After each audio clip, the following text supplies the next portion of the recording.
Eh? Okay. So, well, Mervyn already introduced me and what I do.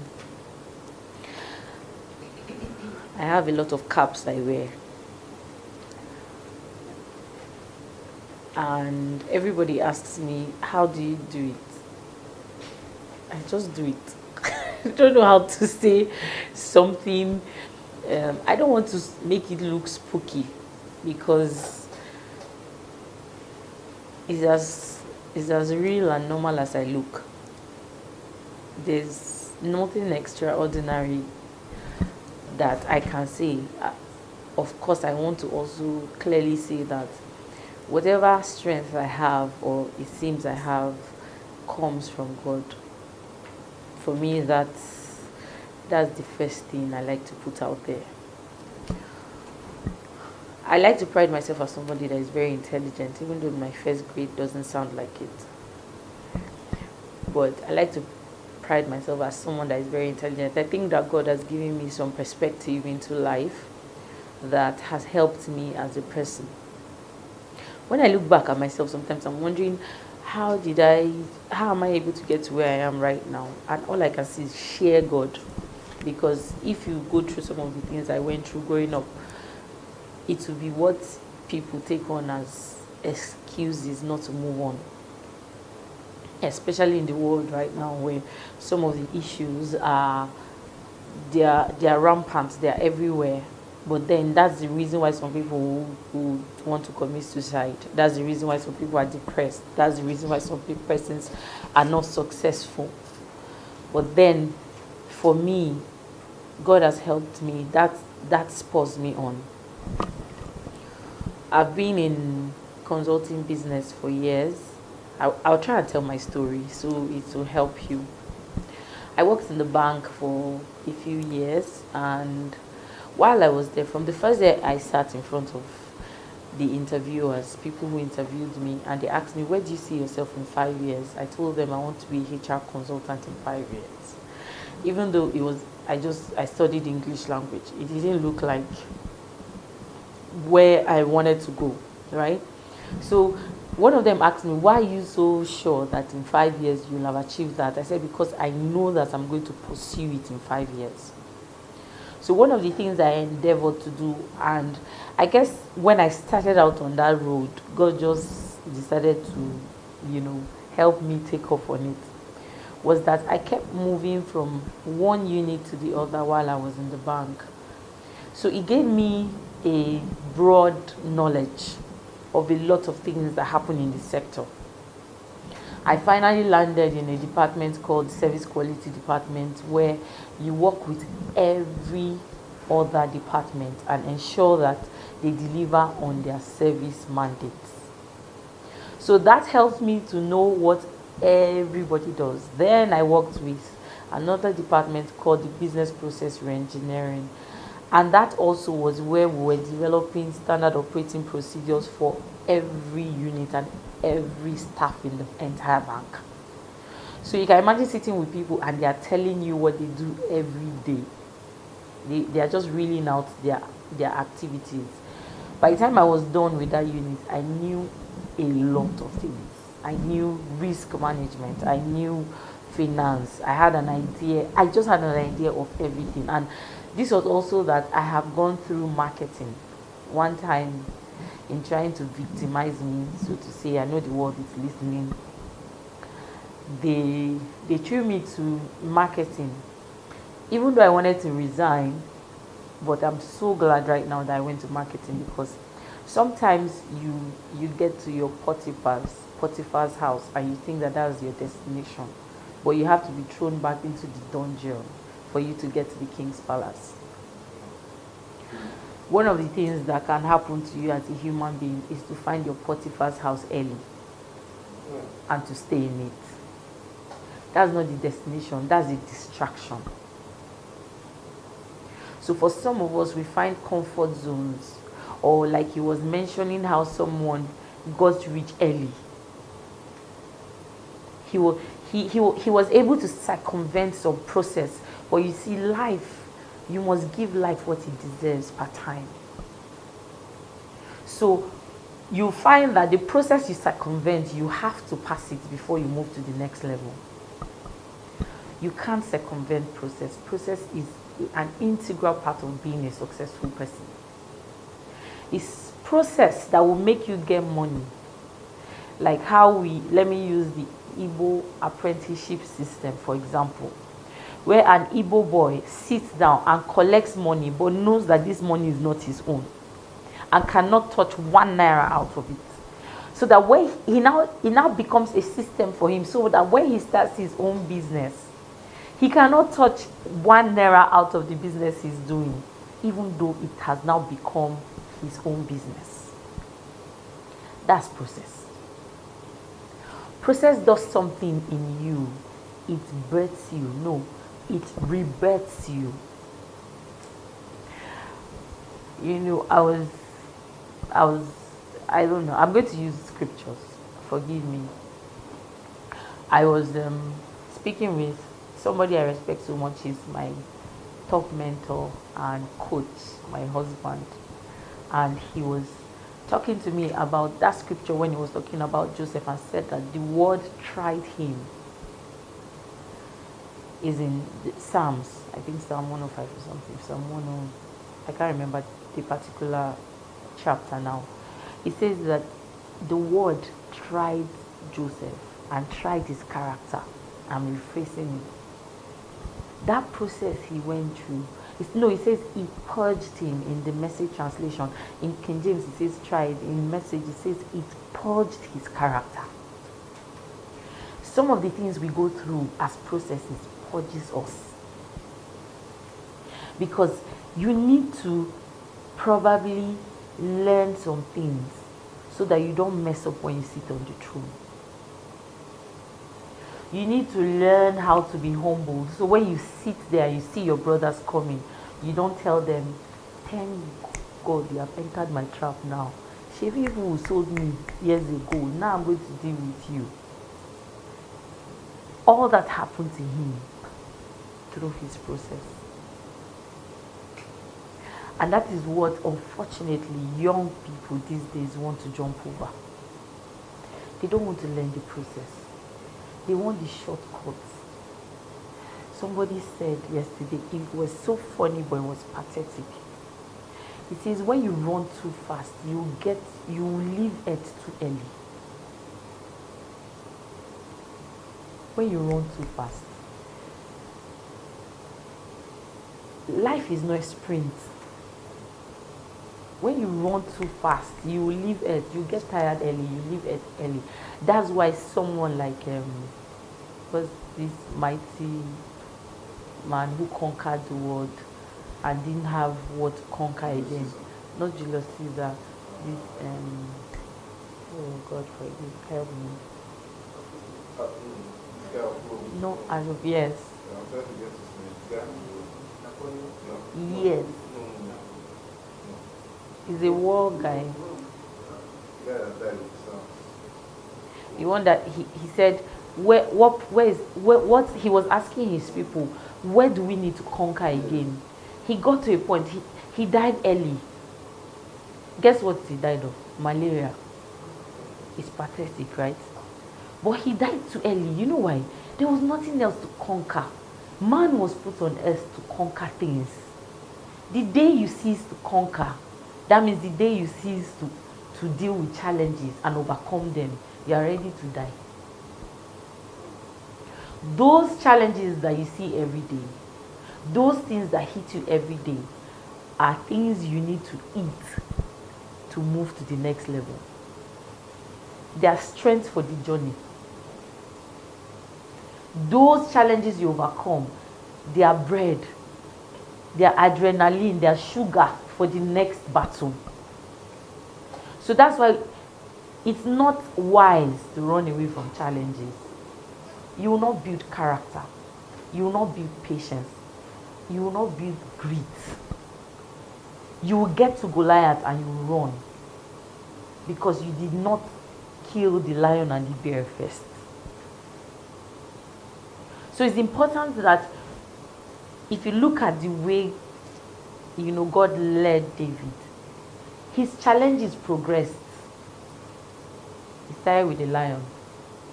No, he didn't start with the lion. He started with his family. Then he moved to a lion. Then from the lion, he moved to a bear. Then from the bear, he graduated to Goliath. From Goliath, he graduated to Saul. He graduated to the position of a king. If David didn't go, if he didn't win at those stages, he wouldn't have moved to the next level. So every day is about facing a challenge, winning it, and moving to the next level. Every time you win, you are promoted. Every time you win, you are promoted to a new level. But I dare to say that the principle you use to win the first fight is not the same you use to win the second. And it's not the same you use to win the third.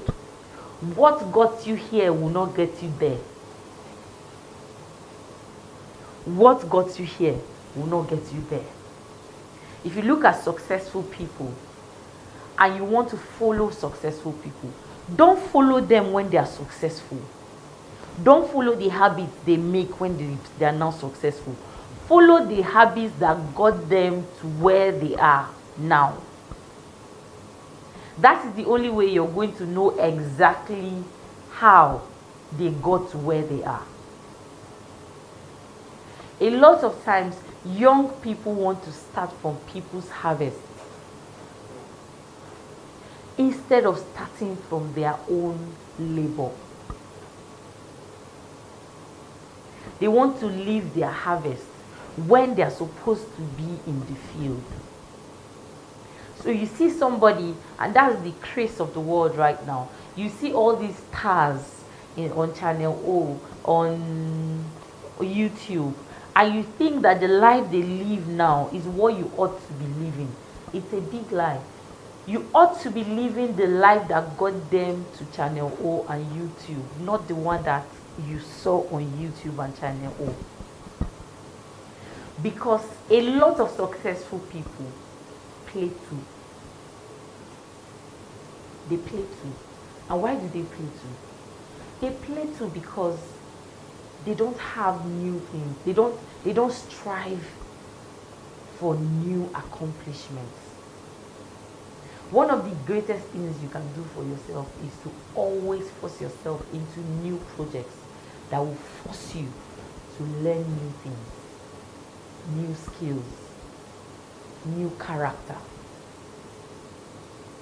Always seek for new projects that will force you to be better than the last place you were the last time. Now, I'm a project person. I love projects. I don't like routine. I get bored with them. However, I have to do them because that's what makes life successful, right? Because success has to be deliberate and intentional. But I love projects because there's this fresh energy it gives you. Like this fresh energy project gives you. It brings you to a place where, oh, there are new challenges. You know, I find people sit down at what do you call them? At interview chairs, and they say, why do you want to take this job? I want a new challenge. Sorry. I want a new challenge. I want a new challenge. I want a new challenge. What do you think they're trying to say? It's just a new fire. It's a new, how will I put it? A new push. A new horizon. Yes, the word is actually challenge, if you want to use that word. But it's something as is a new frontier to conquer. Because man is about conquering. It's a new frontier to conquer. It's a new demon to deal with, right? It's a new problem to solve. Something that you're not used to, right? Because it's exciting to conquer over and over again. It's exciting. You make progress as you conquer, right? So, I'll back up to my story. I finished from the bank, and the moment I got to 5 years, I knew I had gotten a lot. I done tailoring. I done customer service, marketing, service quality, business process reengineering.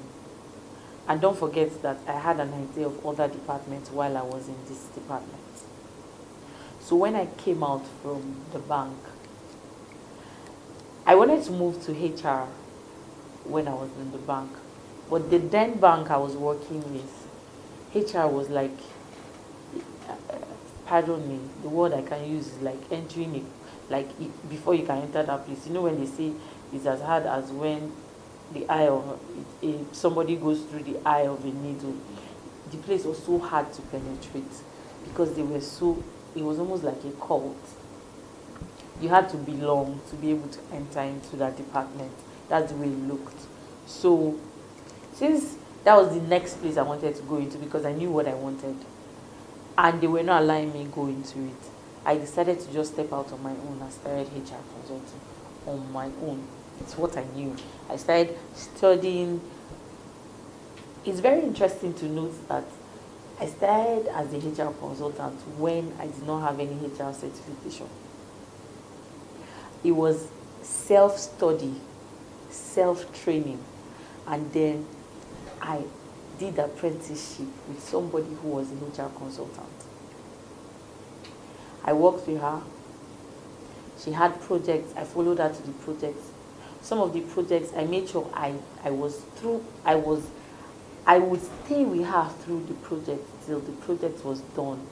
What was I doing? I was learning what I needed to know about HR consulting. I stayed there until I was able to start my own business. The moment I knew it was time, I moved out and I started my own business. I want to say that before that time, I had registered this company just when I was leaving the bank by 2012. But I did not step out in my company until 4 years after this time. I was working, I was doing some projects with her, I was getting jobs, but I knew it wasn't time to just step out on my own because I needed to know a lot. I needed to learn a lot. And so I stayed there and I learned a lot. And I was just following. And I was just looking like a hawk. I was watching her until I was able to step out. Now when I stepped out, it's so interesting to note that my first job was a training I did for FIRS. My first job. But at that time, I had learned all the ropes. So when the opportunity came, I was ready to seize it. And I did that job so well, that's why I started to get other jobs. Then I started training for NNPC, PEF, Petroleum Equalization Fund, and a lot of them. Started to travel out of the country for trainings and all that. Now, why am I sharing my story? I hope that you can learn in between the things I have said. Now somebody say, oh yes, so I started out well, so how far? I did not say that challenges did not come, right? In the midst of it, I set up a good business. I set up my company, one of the jobs I now got. I became a consultant to a state government in this country. And I was their HR consultant. We restructured the company, restructured the entire parastatal. It was a state government parastatal. And I came into some money. Then I set up my business. And you know how you just come into money and then you say yes. So when I tell you that you get to your Potiphar's house, I went through it too. I got to my Potiphar's house. And then I started feeling like, oh, I'm not a consultant to a state parastatal, you know. And then I was not concentrating on getting other clients. The client was massive. I mean, sometimes I was out of town for like a month, 2 weeks, working.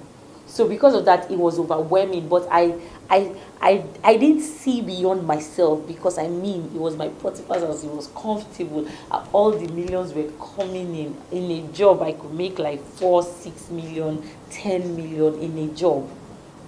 So, and in 1 month, I could do like 2, 3 of those kind of jobs. So what am I looking for? What else? Which client am I looking for? I don't need the client. Do you understand? I set up my office, which is presently where I still am till now. I set up my office, set up a training center. Feeling like one. Then, Potiphar's wife struck. Nigeria and government changing and all that. So the government at the time that we were working with changed. The moment the government changed, everything came complete. All my jobs were stalled. I started getting issues.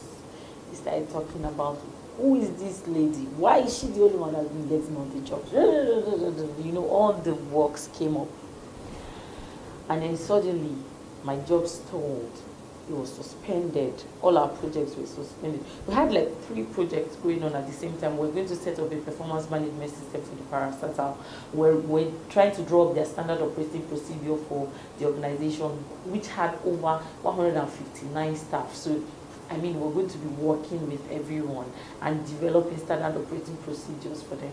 Now, this is aside other businesses that we're bringing up, hotels that we're springing up, microfinance banks that we're starting from that parastatal. So, everything we were supposed to work with them. Suddenly, everything just stalled.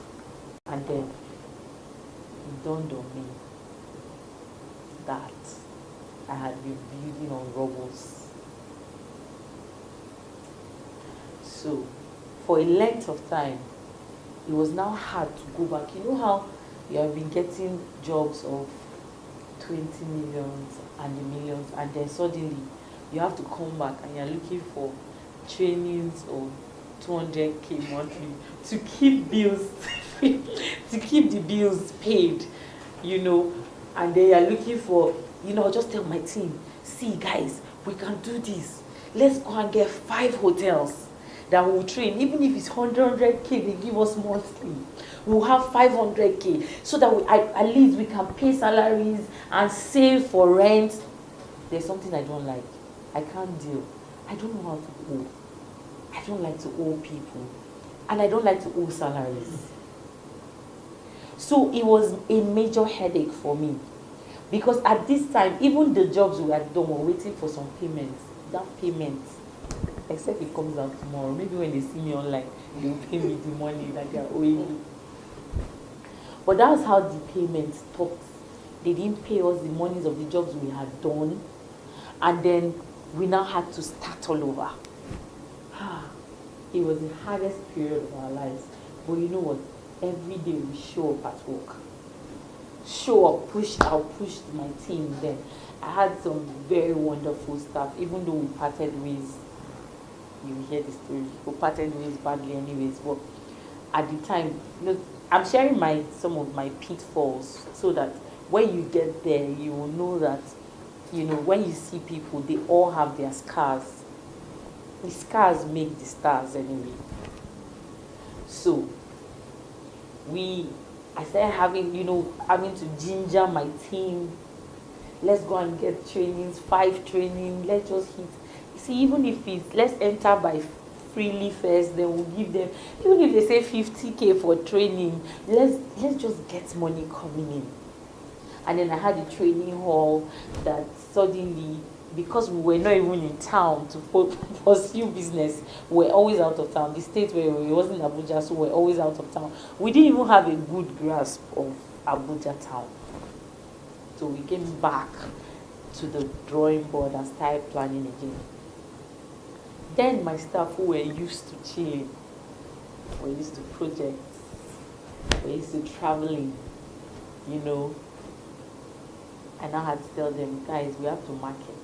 And then one of them tells me, which was my right-hand person at the time, told me, I can't market. That was not, it's not my strength. So whose strength is it?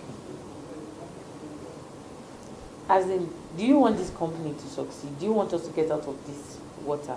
She said yes, but she will be drafting the proposals back office. We should be going out, or I should look for somebody that will be going out. Well, to cut the long story short, that relationship went south because for a long time I couldn't pay salaries, I couldn't afford it. And then within that period, I think about 2 years, I was owing on my rent, my office rent. I kept trying to pursue the job we were doing in the States and get our payments, but none of it came through.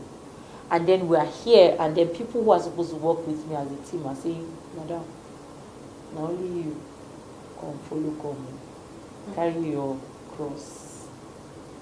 So we had to go back to the drawing board. I had to go back. I was thinking, at that time, you pray more. I will lock myself up in the office. I'll be praying, God, you have to do something about our finances. We can't be here. You know how you have touched money before, you have seen money. You look at your account, money has entered. And then suddenly, you can't even see 5K entering your account. And at that time, I focused on building my relationships in one place instead of spreading my tentacles. Most of the people I was dealing with was top down, not down up. I don't know if you understand what I mean. I was getting consultants to train. Come, do trainings with me, do jobs with me. But I wasn't building relationship down up. It's very important for you to build relationships on all levels. Top, middle, down, middle, and then middle up. All that level of relationship, you have to find a way to build it. There are some persons that will be lower than you. You have to build relationships with them because one day they might begin to work somewhere and they will bring you on board on those deals. And then you have people who are your contemporaries who you will meet maybe at jobs, at conferences, and I advise that people do that. Go for conferences, go for trainings. There are networking periods and times. Go for things like this, mentorship classes. You meet people, you never know where they'll be tomorrow. The next thing, when you have those relationships, and they have to be effective relationships. It's not like now when people will say, oh, they don't talk to me, I'll not talk to them. This I am, and all this nonsense. It's poverty that is talking to you. It's because you don't understand that your network is your net worth. If you understand that your network is your net worth, you will not be doing, she didn't talk to me, so I won't talk to her. Duh. All of us, everybody close your place. Most of the people who sound like that, their parents are still paying their bills. They're still in school. They're still in university. Or coppers who are still getting allowance. When you have to hit the streets and you have to do that, you cannot, for example, I can't go to somebody I know as a starter. Most times when you're starting business, people will buy you because they know you. A lot of people, even people in your circle, will watch you until they are sure that you are the real deal. For 5 years, you might be doing business and they won't come to you because they want to be sure that you are stable. So you need to know that networking, having relationships is very important. Putting aside competition and envy and putting it aside. One of the things I wanted to talk about here is gaining mastery of what you do. One of the ways you can cut out envy is by gaining mastery. If you are good at what you do, you won't be envying another person. The person you are envying by the side is because they are showing you what you can be that you are not. The person you are competing with is that they are showing you something you can be that you are not. Rather than envy and compete with them, dig your heels. Hide yourself. One time I read one book, I read it every year, Signpost on the Road to Success. You should read it, by E.W. Kenyon. That book spurs me on every time. Sometimes I read it like 3 times in a year. When I feel that my zeal is driving down, I'll pick the book and I'll read it again. Because it teaches you that you can be your own slave master. And by the way, my own book too, it will help you as a business person. It's life slants. I call it life slants. They're just nuggets that will help encourage you and build you. But this thing that I'm talking about, gaining mastery, is what will help you to focus and refuse to be distracted by the Potiphars and the Potiphar's wives. Gaining mastery. So, back to my story. I know I'm jumping in and out of it, but I'm sure that what I'm saying will make sense, or is making sense to you. So, I had this staff who was now disgruntled because I couldn't pay salaries. And somebody said, okay, so what were you doing with your money, all those monies you were making? I'll tell you what I was doing with it. I'm a church girl, right? I was sowing seeds. I was sowing so much seeds. Even my profits was my seed. I could do a job and give it all away. Now, I'm not saying it as a downside. It's just that now I have a better way. I can still, imagine if I use all my capital as a seed, right? As a business person, I can still I can keep my capital and it still bring me more seeds. So if I eat my capital, I don't have anything to plant. So I had that problem as well. I didn't have financial discipline in my head. I didn't know a lot about money matters. It was only after this I started, studying about business analysis, business financials, and then I saw where I made the mistake as a business person. So I went back to the drawing board. But at this time I had a disgruntled staff who felt, after all, we used all our money to be sowing seed, right? And then 2 years I couldn't pay. I told them, I begged them, I said, go home. Please don't work for me anymore. Just go home. When we're ready, I'll call you back. They were like, no, they'll stick with me through it. Through thick and thin, they'll stick with me. 6 months. We're getting trickles of money, but the money, this was another mistake I made. Christian church girl. When I go to do trainings and they give me my money, right, or they give me the, what do we call it now, the fees for training, I'll now divide it and give them for the week. Like I'll give them allowances for the week. Sometimes at the time, some of the trainings were like 50K, you go and you get 50K. So from 50K, I had 3 staff, I had 4 staff. I would give them 10K every week. Do you understand? I will give it to them. I'll just tell them, just hold body till we're still following up on our money and we're still expecting. At this time, I was chasing jobs. So, and it was prospects, right? So it looked like things were going to happen. And then the salary kept building. Unpaid salaries kept building. Unpaid rent kept building. Bills kept piling. Everything. The only thing, God was merciful. The only thing that happened was, in the midst of it, the first thing that happened was that we got this bank who asked us to outsource marketers for them. So, because we outsource marketers, they pay us monthly. It wasn't so much, it was 10% of the salary of the marketers. But you know that 10%, it was like a drop of water in a desert. Some of the monies that were coming to us, as a company from them is like 30K in the month. But that 30K, hey God, we'll use the 30K, I'll pay the security because I don't, imagine passing through your security and seeing their eyes because you're owing them their money. I'll pay security, I'll pay lights, I'll get, pay water bill, just to keep afloat for a bit until things get better. And then one day I came to the office and I realized that this can't work anymore with my staff. I would talk and she would talk back. She became my boss.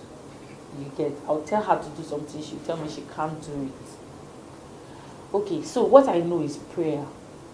What I know can get us out of here first is to pray. The person I can run to is God. God, I made a mistake. Or God, I'm here. How can I get out of this? So I will tell her, let's go and pray. And then she'll tell me it's not part of her job description. Okay, it's not part of your job description. Now, at that time, she was my personal assistant. Being my personal assistant means that you go wherever I go. Whatever touches me, touches you, right? Because you're my personal assistant. That's what it means to have a personal assistant. And then I will tell you, let's go and pray. I will tell you, I cannot come and be telling you to go and pray. It's not part of your job description. You didn't see it anywhere. I say, okay, no problem. So one day I came to her and I told her, all of you, go. Don't stick with me through it. Just leave me in it. Let me go and sort myself out. When I'm able to get out of it, I will start. But I want to assure you that as you go, like how Lot left Abraham. And then God said, from when you stand, and as far as your eyes can see, that have I given you. That was exactly what happened. Because the moment they left me, which brings me for Christian businesses, one of the things you don't want to do around your company is what I call strife. Strife stifles the environment. You come and everything will be tight. Your finances will be tight. If you have anyone in your company that propagates strife, sack the person. Tell them we cannot move together. Because strife is how you open the door for the enemy to come into your organization. And I was coming to this office every day where, when you're talking to people and you're just meeting a wall. And I just told my husband,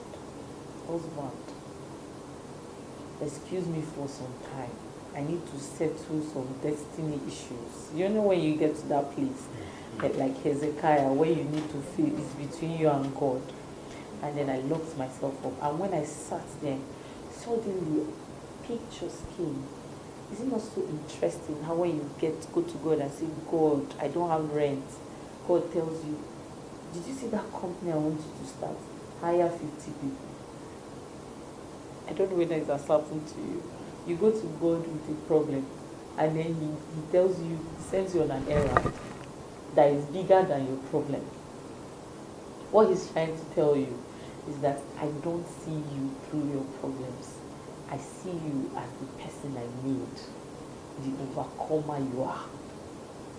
He's giving you new perspectives and pictures to not see yourself as a failure, but as a success that he made. So I started getting jobs. People suddenly actually remembered me.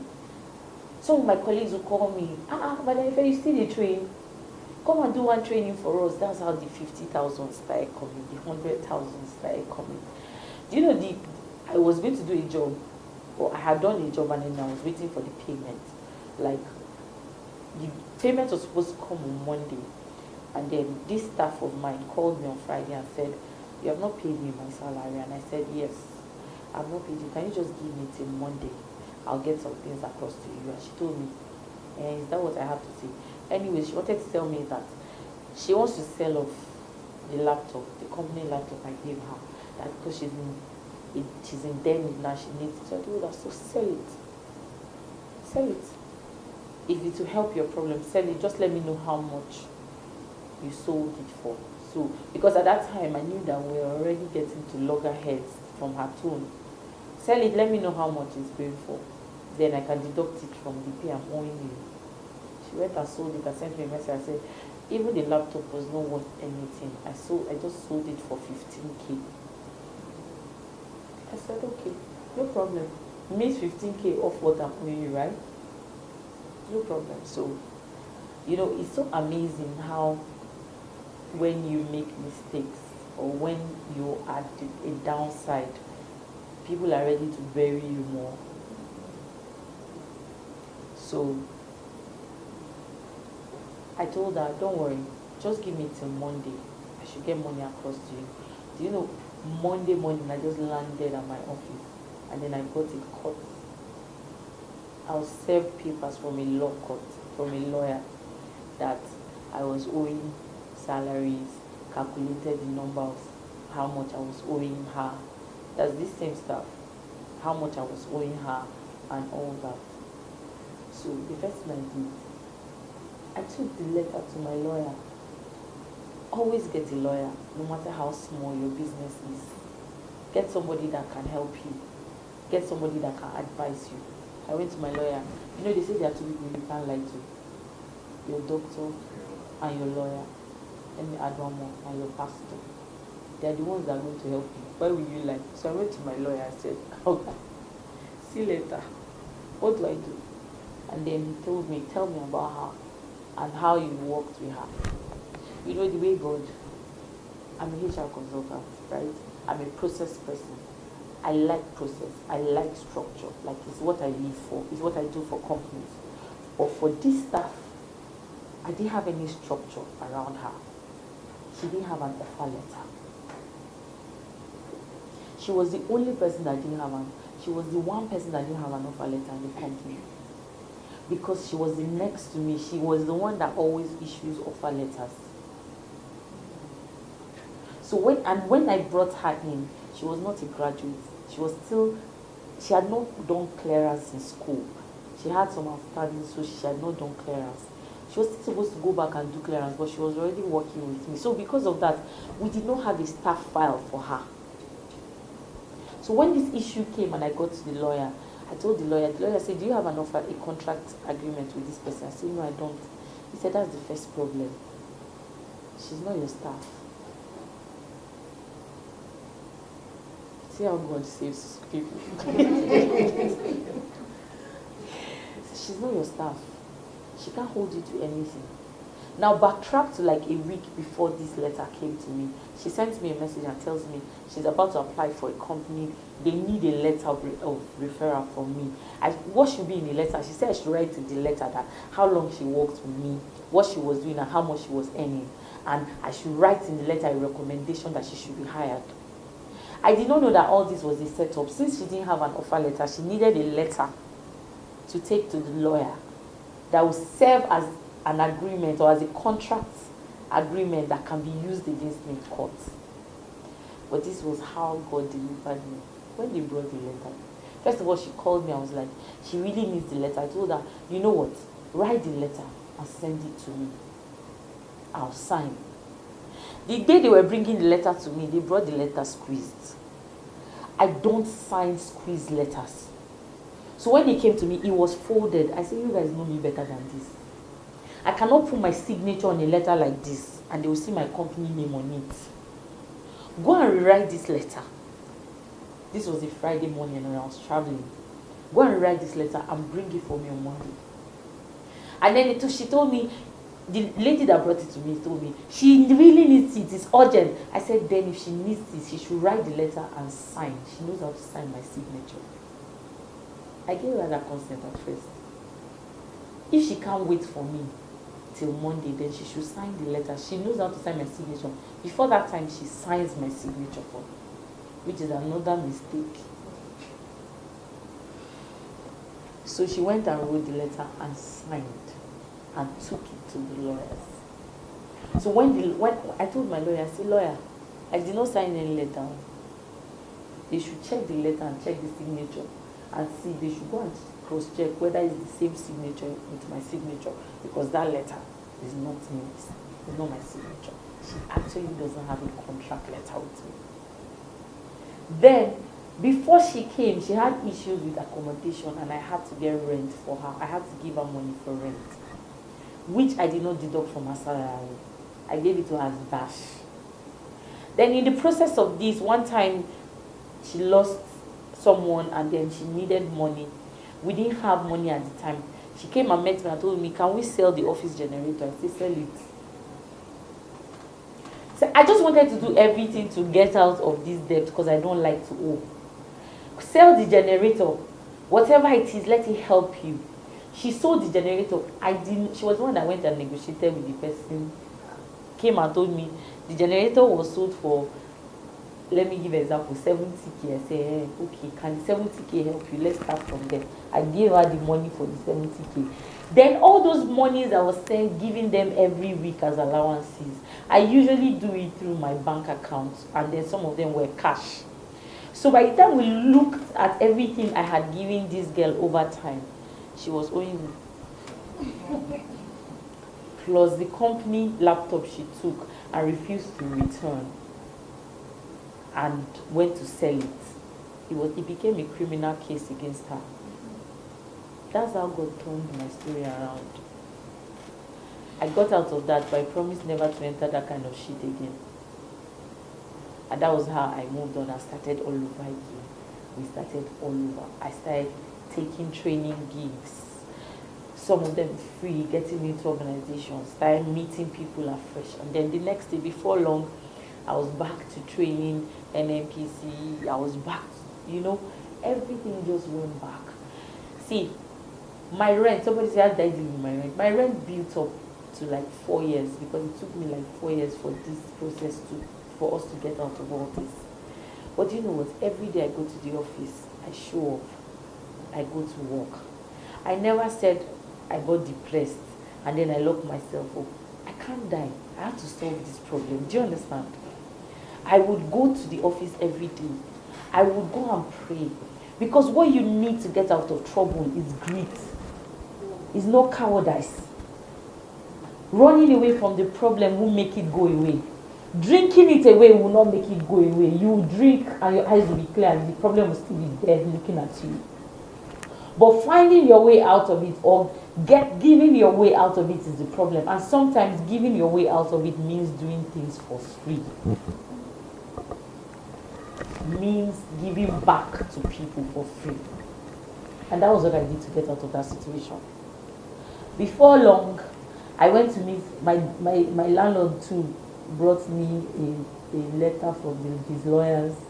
I went to my lawyer again. Lawyer, how do we respond to this? My lawyer said, how can you pay? I said, okay, now, at this time I started making money. So I said, lawyer, I can pay 500,000 every other month based on the way things have been going for me right now. I said, okay, let's write him a letter and say, this is how much we're going to be paying every month. What you can do is take me to court. We can go to court. When I get to court, I'll tell them I can pay 20,000 every month. So I sent him a letter. I apologized for not being able to pay the rent. I gave him a payment plan and told him this is how I plan to pay this money. And before in the next 2 years, I'll be out of this. Anybody, as I sit here.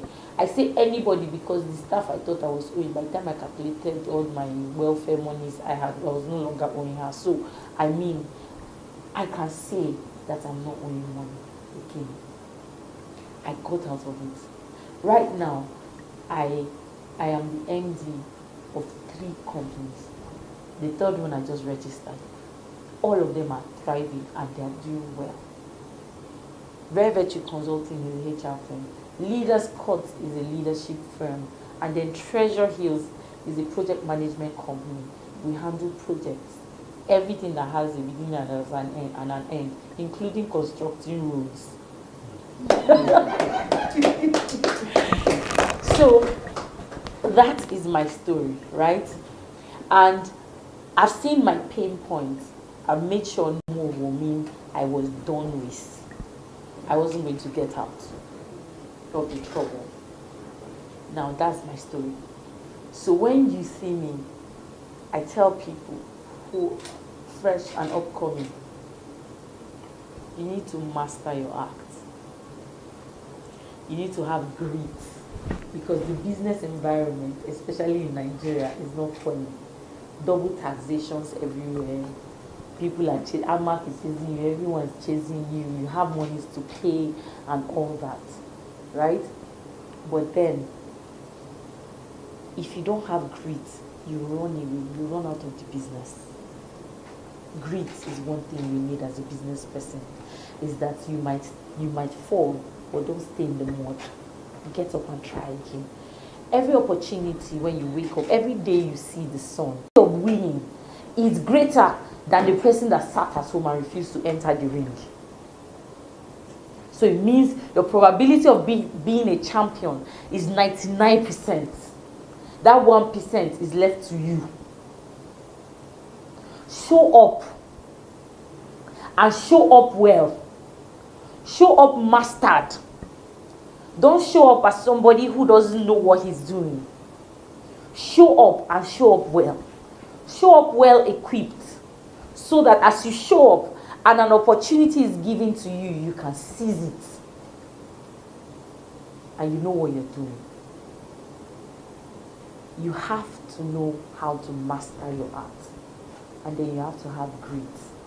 Because problems will come, but problems are what champions eat for breakfast. I think I've poured a lot. Wow. This is prophetic.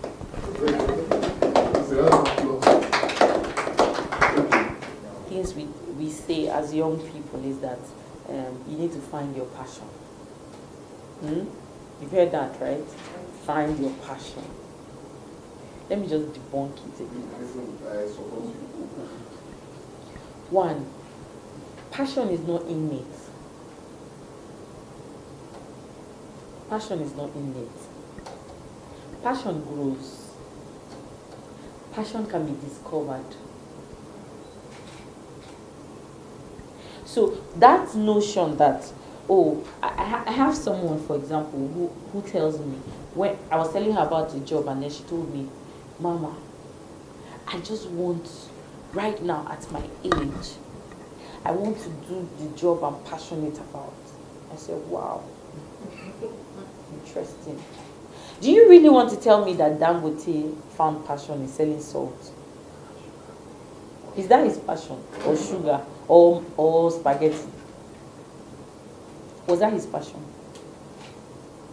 Sometimes what you are passionate about can't feed you. It can't feed the nation. So rather than stay there, like I said, passion, people who say that and stick there are for people who, they still have somebody dashing them money. I met a 42 years old girl who said it's passion, that I should sponsor him to you and also play for.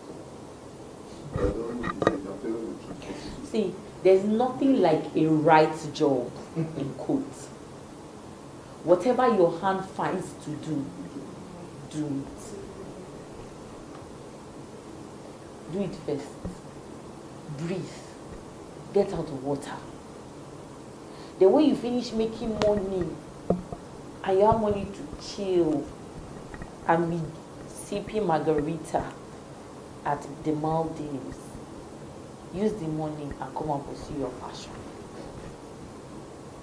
Because while you are wasting time, there are lives that are tied to you and your discovery that you are wasting time about because you are following after a myth called finding and pursuing your passion. So people are not working right now because they've not found their passion. That is laziness 101.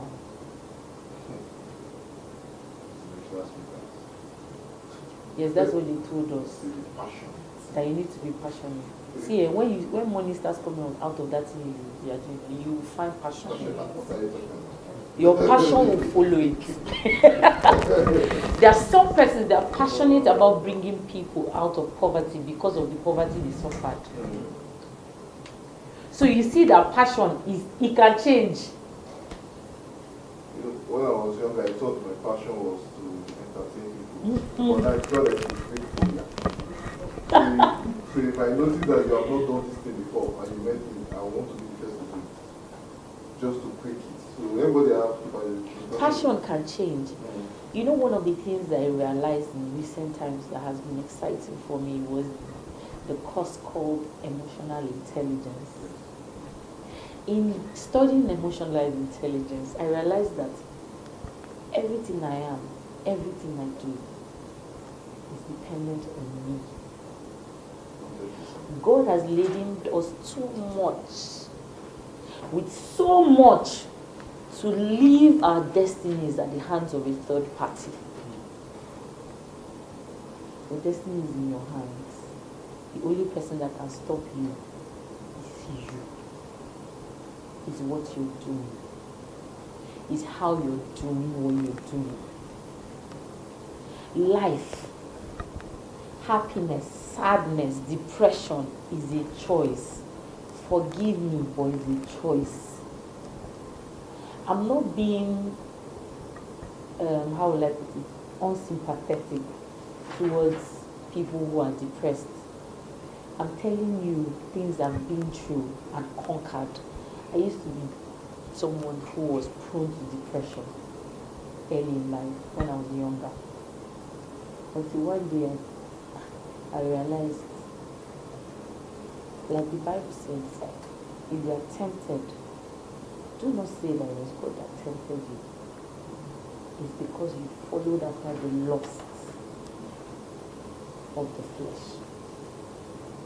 You lost faith. The time you fell was not the time you fell. It was the time you started accepting it in your mind. So it means that every decision you make is a direct on your mind, on what you accepted. On what you accepted. So I can choose. Emotional intelligence teaches me that there's a space as a human being. God gave us the opportunity. It's only animals that don't have the space to take a decision when things happen to them. They just react. Only animals.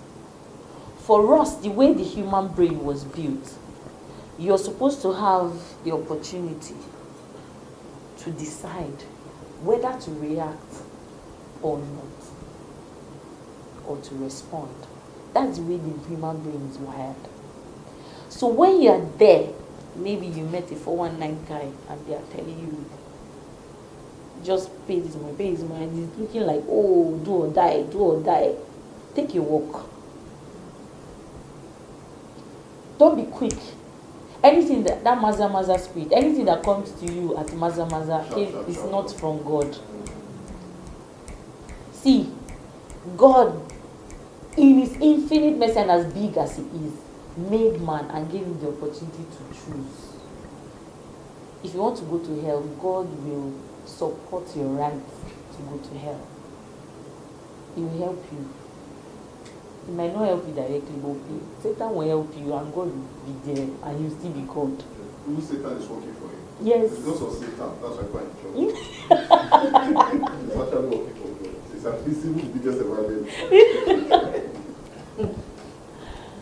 So you see, don't be quick, don't be hasty to make decisions when you are pressured, when you are angry, right? Or when you are too in love.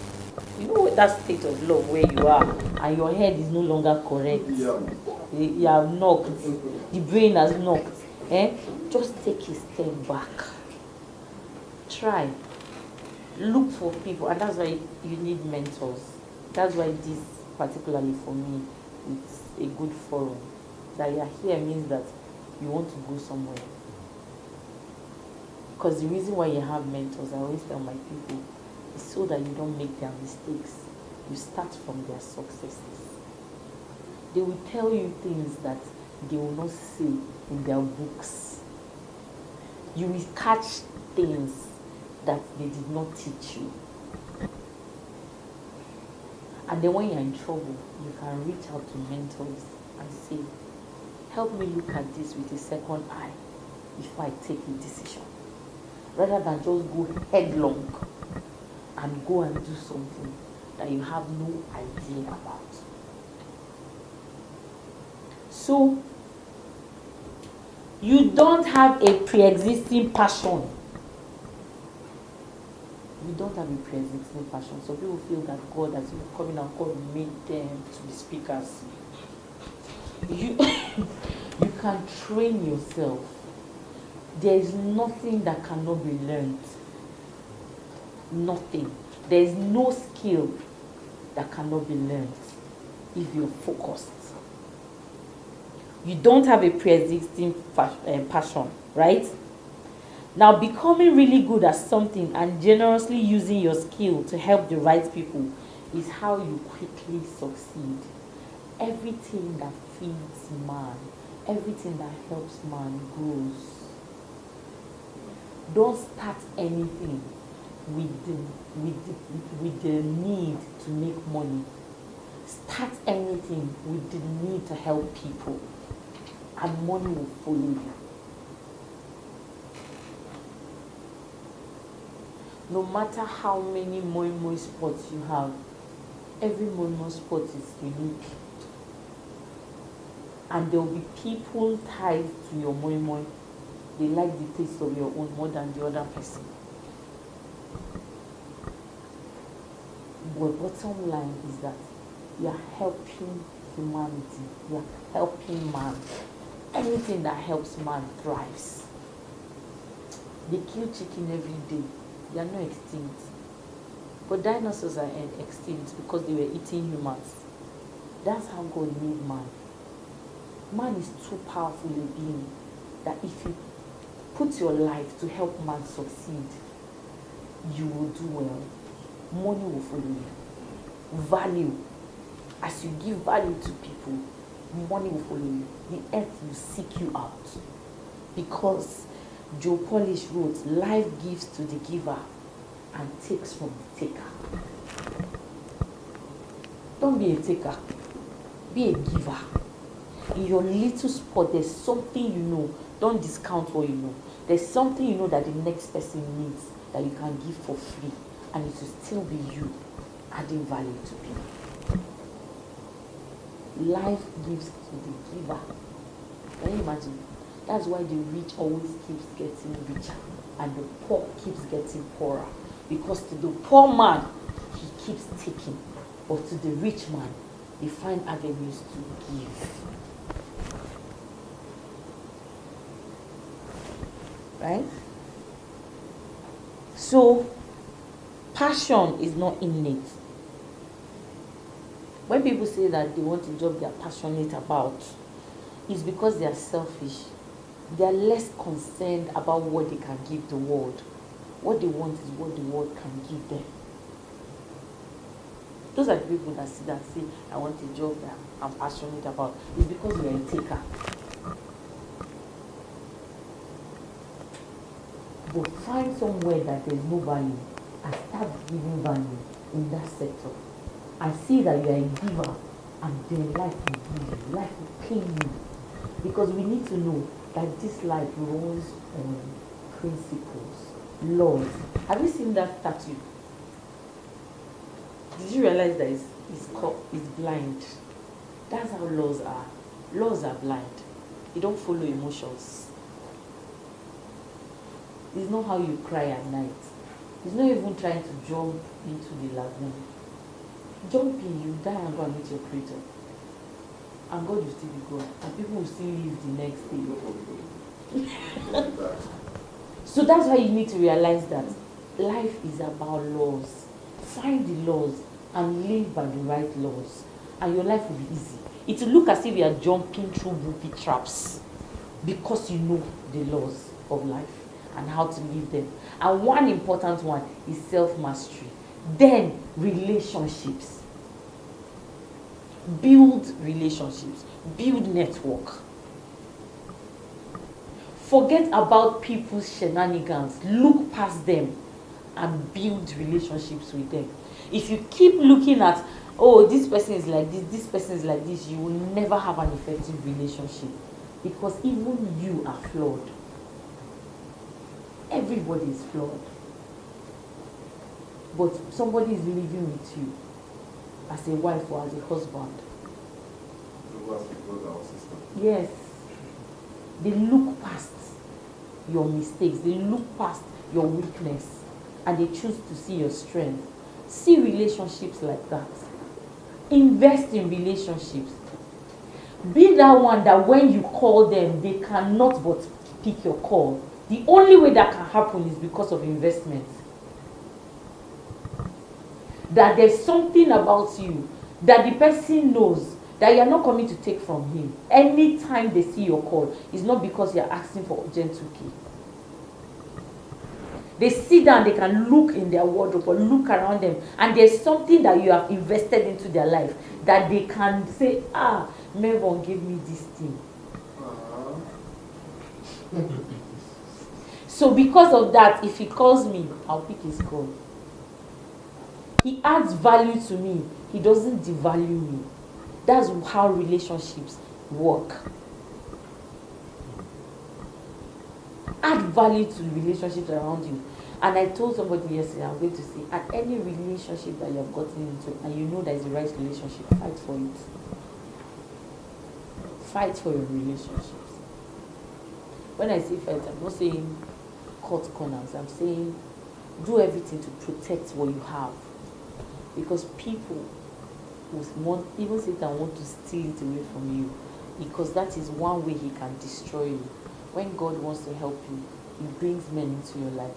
When Satan wants to destroy you, he brings men into your life. Men is God's method, and Satan has stolen it. If you're going to enter a cult, it's somebody that will introduce you there. And if you're going to meet God, it's somebody that introduced you to him. Here on earth, man is God's method. So if that can be God's method, then don't take for granted men. Invest in relationships. You are going to see your mentor. Go with something. I'm not just saying something they will eat and forget you next tomorrow. Something tangible they can always remember you for, that adds value to them. Invest in your relationships all around you. Mid to down, mid around, and mid top. Invest in your relationships. Once you can do that, life will be easier for you.